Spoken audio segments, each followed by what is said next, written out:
causes. Tu causes à qui?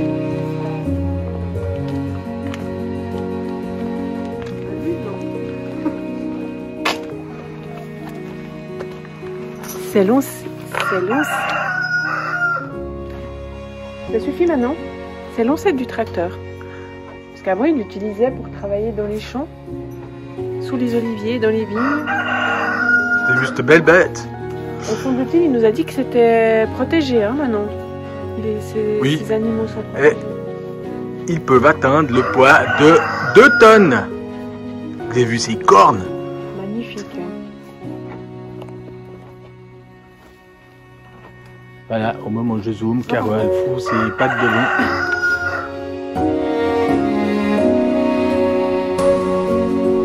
Ceci est notre dernier spot en Slovénie. Nous finissons avec le soleil. Mais quel bien ça fait! Et puis il fait bon.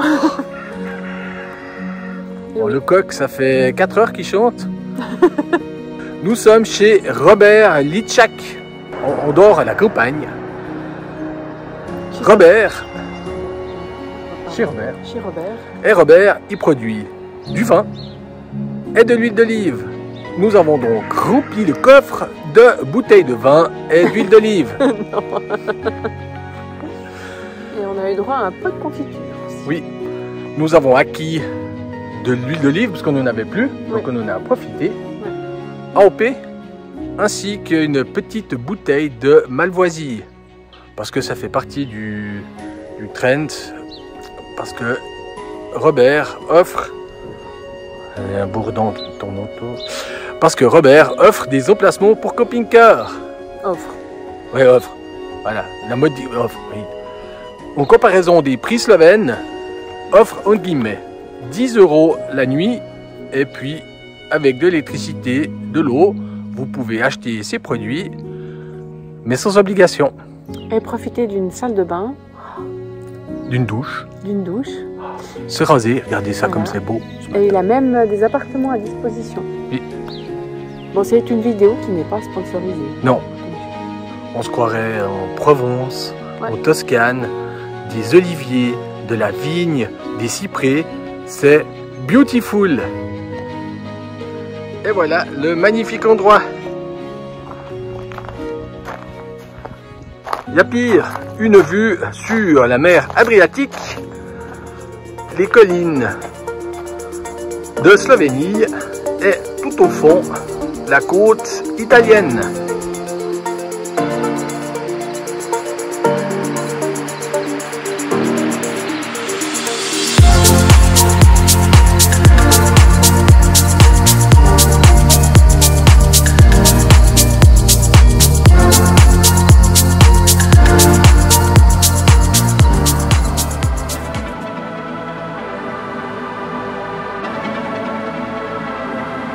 Non, c'était pas marqué bienvenue en Croatie. Non. C'était pas marqué, hein? Non. Croatia. Ah ouais, c'est juste. On a quand même dû montrer patte blanche. Mais sans plus.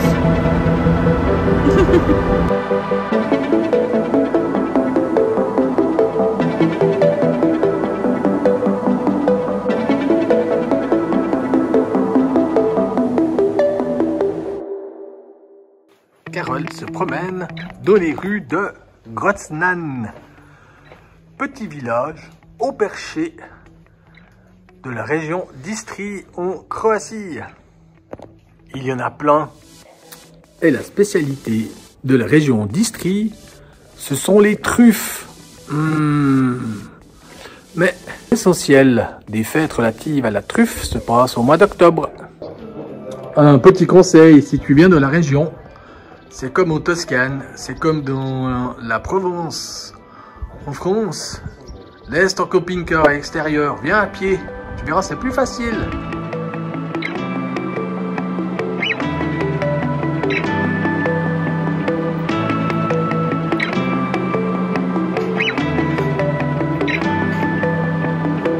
T'as un problème le chien?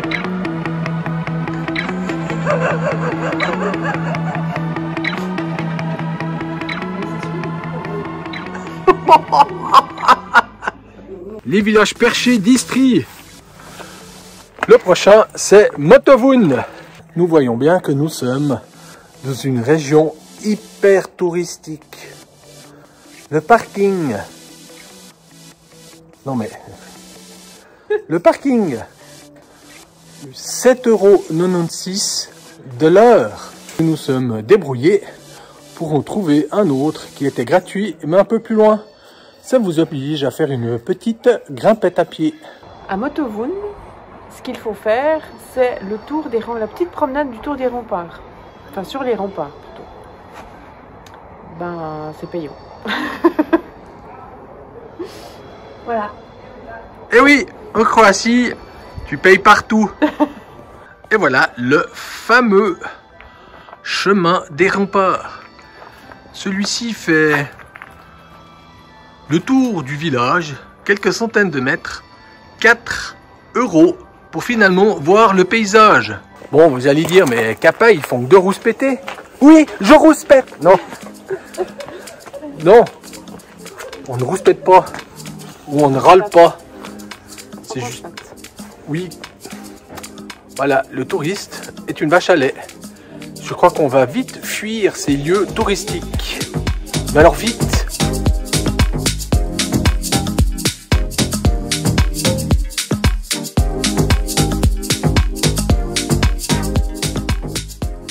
Chez nous, il y a un adage qui dit « Depuis le Molaison, on voit ma maison. » Et bien là aussi, depuis Motovun, on voit notre maison.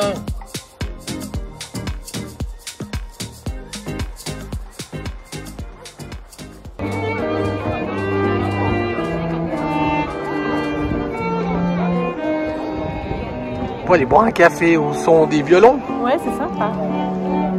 Là, c'est une très jolie ville, hein. Rovinj. Et ce qu'il y a de cool en Istrie, c'est que si tu ne maîtrises pas le croate, tu peux toujours essayer de parler italien. Ouais. Et oui, car l'Istrie a fait à maintes reprises partie de l'Italie. Je te prends, je te rends, je te reprends. Et l'Istrie a même été partagée entre la Slovénie, l'Italie et la Croatie.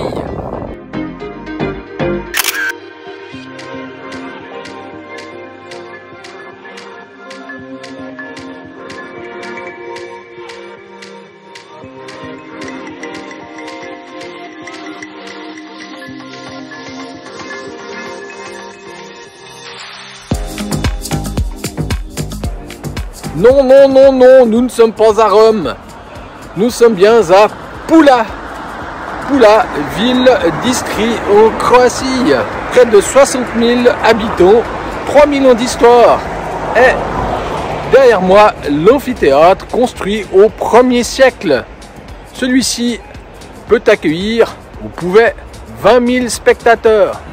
D'ailleurs, aujourd'hui, ils font des concerts et des spectacles dans cet amphithéâtre. Puis cet amphithéâtre est le 6e plus grand encore debout. 133 mètres sur 105, 35 mètres de haut. Il peut accueillir à l'heure actuelle 5000 places. Je crois bien que la mouette, elle sait où elle doit se mettre. Ah, elles sont là. Tu vas où? Ça, c'est la porte d'Hercule. Avance Hercule, l'arc des Sergius, 27 avant Jésus-Christ.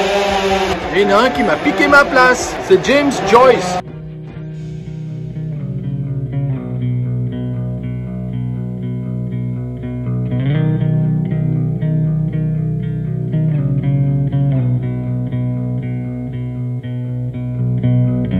Nous sommes sur l'île de Krka.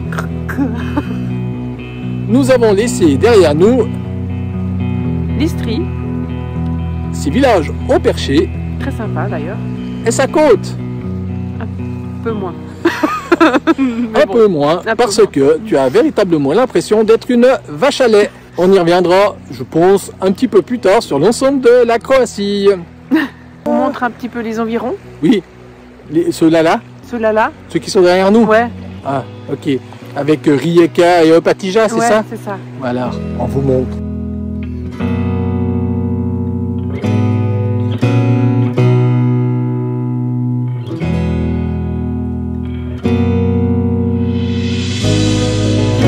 Et t'arrêtes.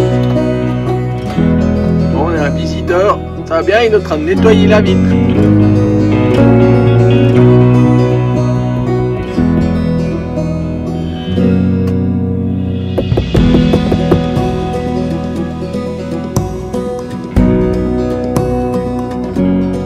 Si vous voulez savoir où nous sommes, c'est écrit sur les plots.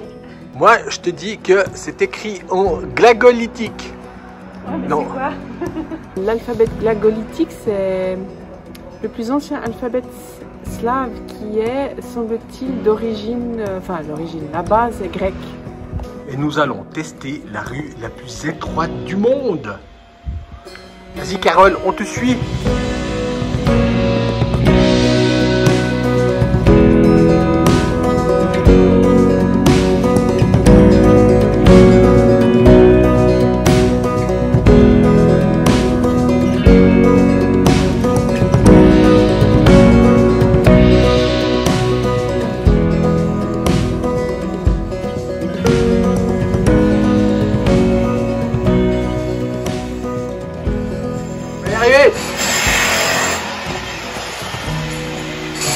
C'est à mon tour.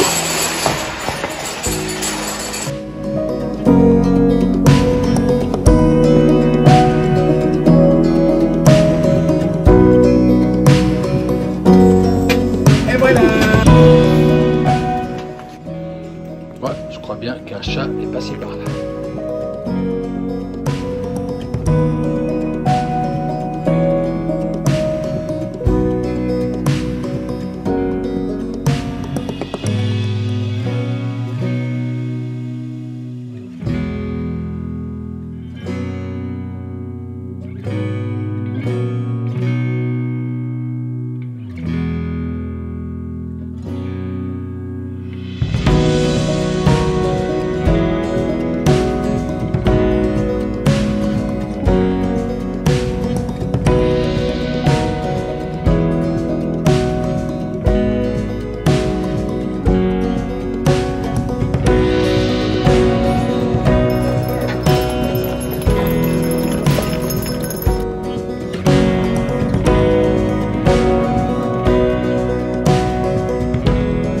Nous sommes chez le capitaine.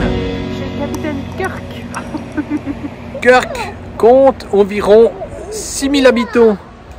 À l'époque du Moyen-Âge, celle-ci, tout comme l'île, s'appelait Velia.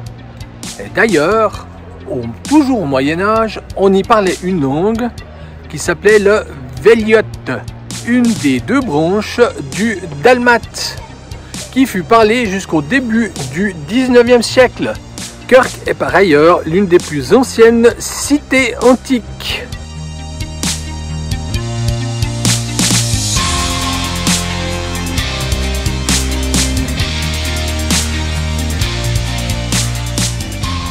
Et la moindre des choses, c'est qu'on peut pas dire qu'il y a foule.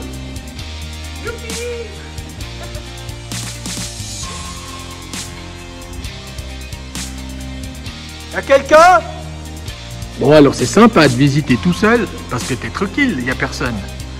L'autre problème, c'est qu'il y a tellement personne que beaucoup de choses sont fermées.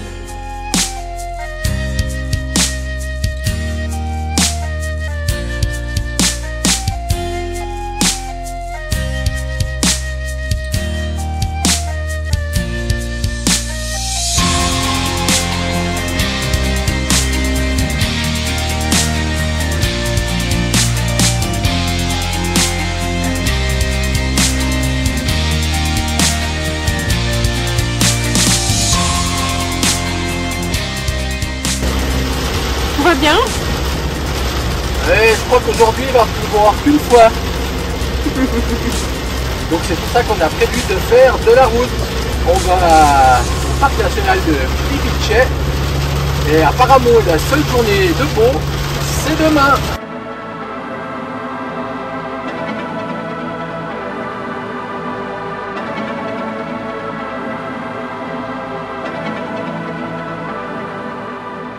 Voilà, il a enfin arrêté de pleuvoir.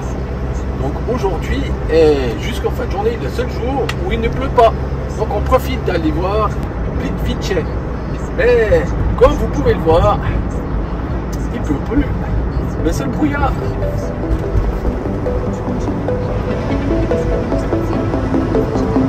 bah, ça va se lever. Allez, soyons positifs. Alors, nous voilà à l'entrance 2. Il n'y a pas grand monde et il y a pratiquement plus de brouillard. Ça, c'est cool. Eh bien, nous avons de la chance. Non seulement ça se découvre, mais en plus, tout est ouvert. Les trains et le bateau. Nous pouvons donc faire le tour complet. Il existe même une application. Pendant que je vous parle, vous envoyez la démonstration. Nous allons faire l'itinéraire H. 8900 mètres, 4 à 6 heures. C'est parfait. Alors en fait, on prend le train de là à là. Ensuite, on marche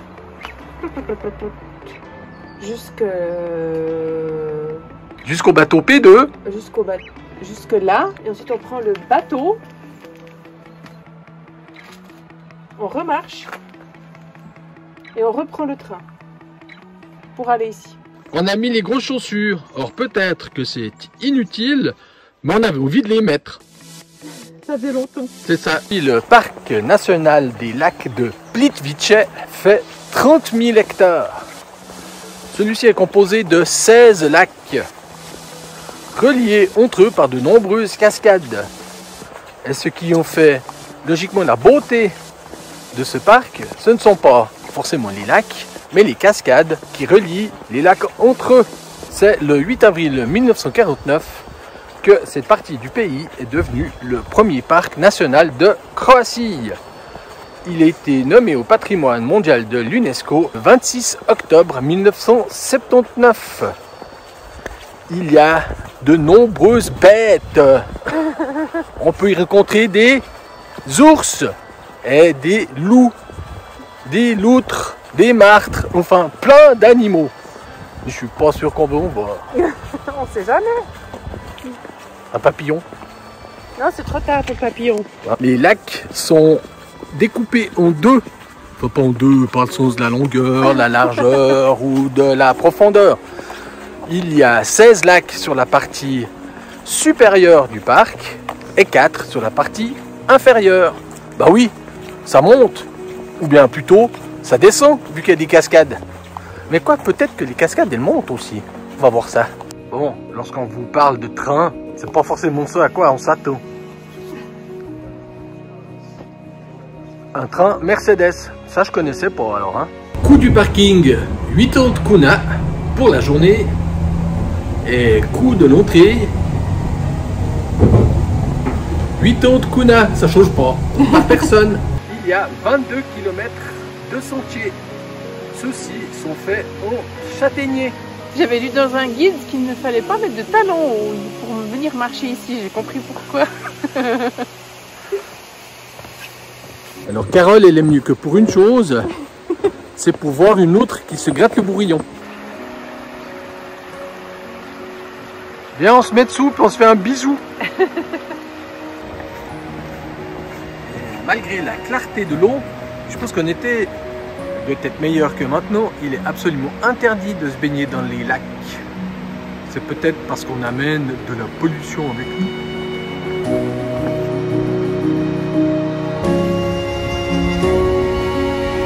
On va faire le Trollstigen à pied.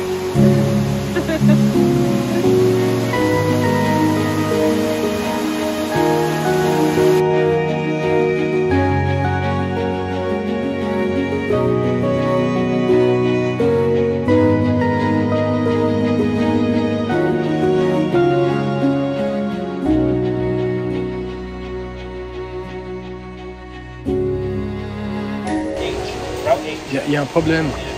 Il s'en va. Le bateau s'en va sans nous. Allô, reviens, Léon, reviens.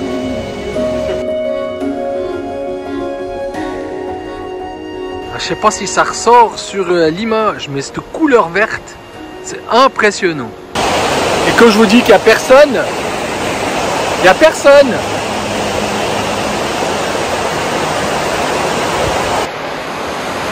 The Big Waterfall.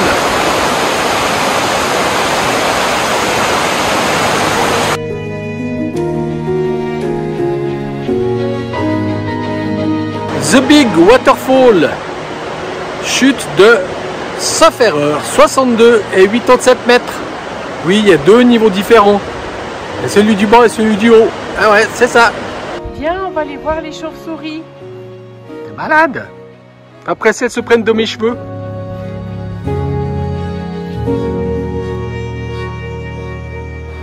Alors, y a-t-il des battes ou y a-t-il pas de battes?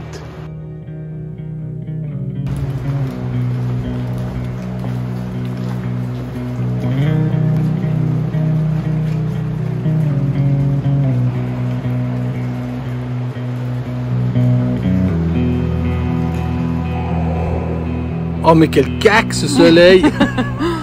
Là, c'est quand on a fini que le soleil apparaît. C'est pas vrai. Non, non, non. Magnifique randonnée, bien indiquée. La carte était pratique. Toute l'infrastructure est bien entretenue. Il n'y a pas de déchets. Ah bah c'est la moindre des choses dans un parc. Heureusement. On a vu quelques petits bouts de papier, mais bon, ouais. Bref. Une petite aile. Pas de déchets. Et... Non, vraiment, vraiment magnifique, quoi. Vraiment, je crois que moi, j'avais jamais vu des chutes, des lacs comme ça. Non, une multitude de lacs qui suivent dans un canyon. En fait, c'est pas une rivière, c'est des lacs. Enfin, pas partout, mais les derniers, là, les lacs du bas, on a l'impression que c'est des lacs à l'intérieur d'un canyon. Et puis, la particularité d'être mois de novembre, c'est qu'il n'y a quasi personne. Non, il n'y a quasi personne. Mais c'était quand même agréable, même si il n'y a plus de feuilles, si toutes les feuilles sont tombées, les couleurs sont quand même là. Ah, puis c'est là que cette couleur émeraude, c'est magnifique. On reprend le train pour aller au parking? Oui, mais je pense qu'on a le temps de finir. Ok. Et vous savez quoi? On a raté le bus. Voilà, c'est la fin de ce début de la Croatie. C'est toujours mi-figue, mi-raisin. Aujourd'hui, c'était parfait. Ouais, aujourd'hui, c'était top.